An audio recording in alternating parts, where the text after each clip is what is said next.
The 10-year yield is getting a very good bounce, but again, we know that we were near support on the 10-year yield, right? So support was right down here, and now you're getting this little retrace bounce. We're back to 4.239 on the 10-year yield. How high can the 10-year yield go? Well, if you're asking me, folks, to me, it's just a technical factor here. This low here kind of coordinates with this area right in here. And again, so you're talking about 4.45, 4.5%. That would be, by the way, that would be an approximate 50% retrace of the drop we have seen. So I think that's kind of your upside maximum. By the way, what did I tell you guys before?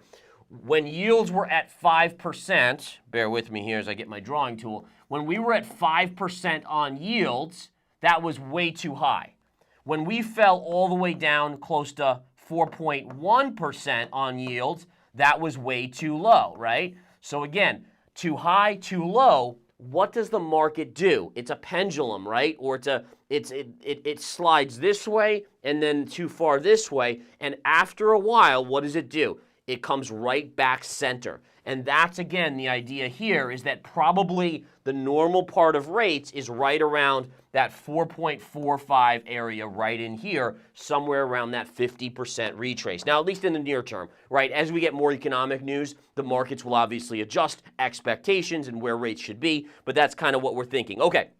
I'm going to go into crypto, obviously, in a minute, guys.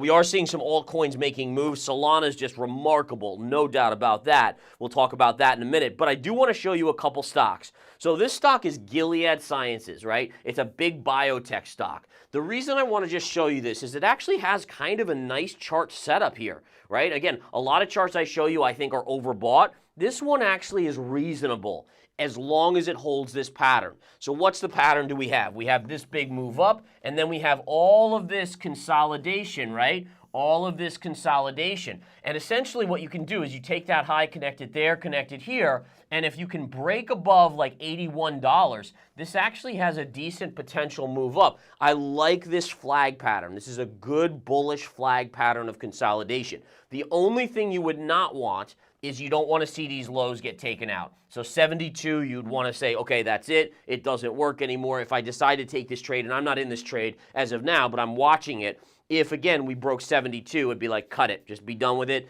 But again, I like the pattern. Look for a break above 81 in the coming weeks. Maybe that's a good setup on Gilead Sciences.